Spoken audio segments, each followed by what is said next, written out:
January 20th marked the start of a new era in Washington, to say the least. It's now exactly 50 days since President Trump took his oath of office, and he's well on his way to making America great again.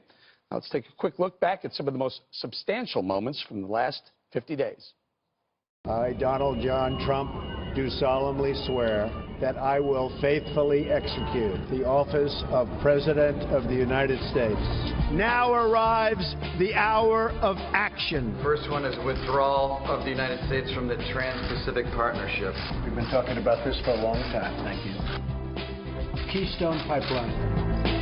Beginning today, the United States of America gets back control of its borders, and this is the protection of the nation from foreign terrorist entry into the United States. Today I am keeping another promise to the American people by nominating Judge Neil Gorsuch of the United States Supreme Court. Mike Flynn is a fine person, and I asked for his resignation. There was a certain amount of information given to Vice President Pence, and I was not happy with the way that information was given. The President of the United States. So I am calling on all Democrats and Republicans in Congress to work with us to save Americans from this imploding Obamacare disaster. Mr. President, do you still have confidence in the Attorney General, sir? Total. When were you aware that he spoke to the Russian ambassador?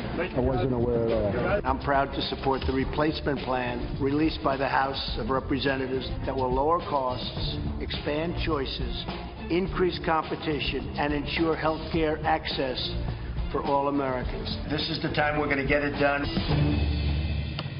All right, Juan, it's halftime. 50 days out of the first 100. Executive orders on immigration, rolling back regulations, Supreme Court, TPP pullout, tackling Obamacare, tax reform. We're only 50 days in. Yeah, and you forgot. I mean, you could also talk about things like TPP, I liked a lot. Dakota Pipeline, right? Keystone Pipeline, those were good things, right? I think he's also, I mean, I know not everybody is crazy about her, but Betsy DeVos at education, I'm crazy about someone who's a school choice proponent. Those are good things. So, I mean, I think there's some good, but I mean, if you ask me overall, what I remember... Can someone get the Juan Williams out of the real Juan Williams out of the green room? Where is he? He's in a closet somewhere. Right, who's holding Juan Williams hostage in the back row? No, but if you're asking me what I want to be, you know what? He's my president, too. There you go.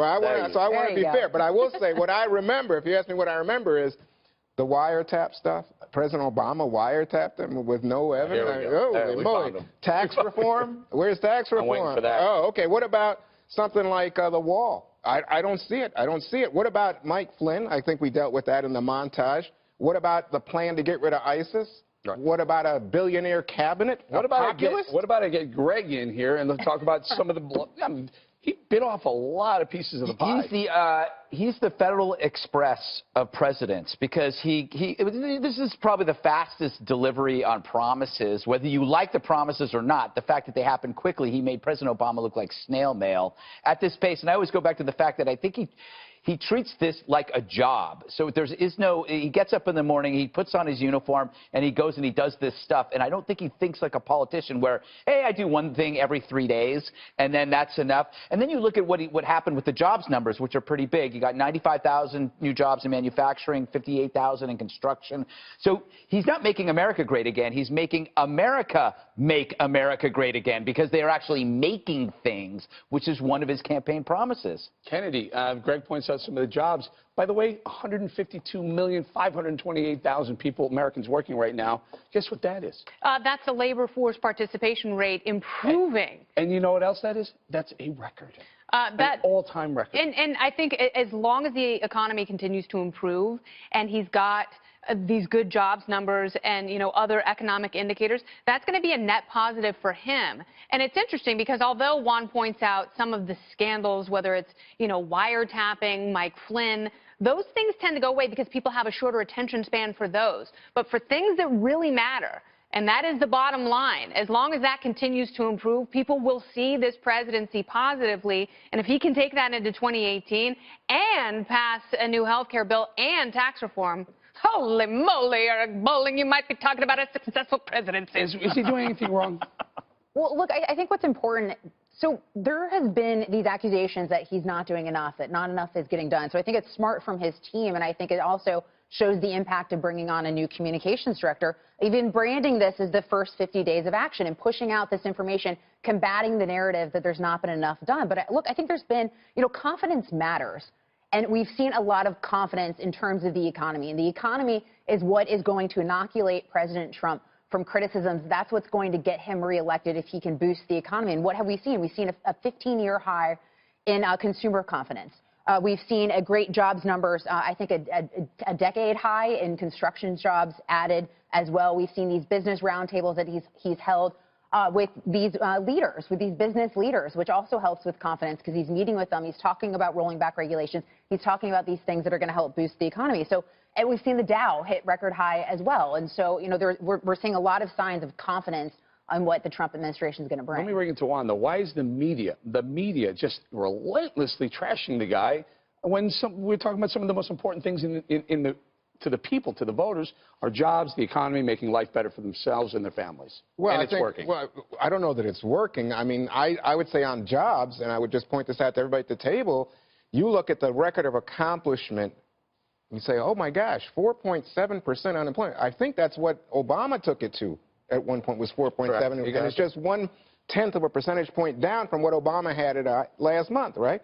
So, I mean, okay. Okay, but here's the difference. If I can just point this out very quickly and clarify that, because this is really important. Wages are actually going up. And they were going up at the end of Obama. Yeah, but you know what? This president is going to get credit for that, and also the labor force participation rate. That is a more essential and truthful barometer than the unemployment number itself. I just know unemployment's been around since my whole life, right? And that's what. But I will also ask this of you, Gregory. Yes. You were saying compared to Obama, and I think, wait a minute, let's go back to 2009. Obama, by this point, had an $800 billion stimulus plan to get us out of recession. Plus, he had passed the women's pay equity. I know. I was against that, too, as you know. And get clean water. And I hate everything good. But I mean, compared to Obama, poison the water in Flint. Yeah. Juan, there is a downside to this this increase in labor participation. There are fewer people who are going to protest because they'll be working, and you're going to have to start creating more days like, women's a day without women, so that they can take time off to protest because now they have jobs. That's how you really make the unemployment number go down. You count the protesters as employed. And they do. Some of them do get paid. Talk to the Bureau of Labor Statistics and say, these protesters should be counted. But to Juan's point, confidence really does matter, because if businesses feel that the economic climate is going to get better, that we're going to see this decrease in regulations that have been keeping them down, that have been preventing them from wanting to grow and expand, that matters. And we're seeing signs of confidence throughout the market, as I mentioned earlier, whether it's consumer confidence, whether it's businesses announcing the fact that they're going to stay in America, that they're going to keep jobs in America. All this stuff matters because it adds up, and we win at the end. And at some point, though, it's going to have to be more than theoretical optimism. Agreed. It's going to have to be more than promises. You're going to have tax reform, and they're going to have to chip away at financial regulations. Absolutely. Dismantling parts of Dodd-Frank. Sorry, Juan. I agree with you 100% that a lot of these numbers, the jobs numbers, the employers putting on more employment, people spending, all these things are based on that tax reform. And they're going to have a bit of a dance here, the Trump administration, because you want to make sure Obamacare gets fixed, not only repealed but replaced, but you also want to have time for that tax reform. And for some stupid reason, Congress can't figure out how to do both at the same time. Procedurally, they can't do it. Now, Juan, you spent a lot of time in D.C. Why can't they do two things at once? Wait a second. I'm so curious. So you're attacking Republican leadership in Congress? I thought the people in the Freedom Caucus were your pals. The Freedom Caucus are my pals, and I think they're right on. Well, they're opposed. Right. Well, they're opposed. Not let the GOP, what do you call it, Rhino Care bill pass through to get it through so you can get to the next step. I tell you what, talk to Greg and talk to Lisa, talk to Kennedy, because I don't want to get in the middle of a family feud. Okay. I don't think it stopped you before the I'm all for fixing. The real answer is there's no answer. Why can't Congress do two things at once? I think they actually are. There are some procedures that's why they're breaking it down. And I don't think they're lying to anybody about it. They're telling people this is how it's going to be done. And remember, I mean, you call it Rhino Care, but President Trump wasn't the most conservative candidate up there. That was Ted Cruz. I think the big news to come from these numbers, okay, they're not blowing everybody's mind. It just shows that the country is resilient, that the media can create a hysterical narrative about President Trump, that the world's going to hell, everything's the apocalypse. But the country keeps going. The jobs are growing, unemployment's coming down. America keeps going, even though the media says it's disastrous. So I think that it's a story about a country, not just about a politician. And it's interesting, how is Nancy Pelosi going to spin positive jobs numbers without looking like she's against American workers, which is the biggest problem the Democrats have right now? She'll find a way. Yeah, isn't that what they did to Obama? Isn't that what they did to Obama? And she'll do it with a straight face. Oh, my God.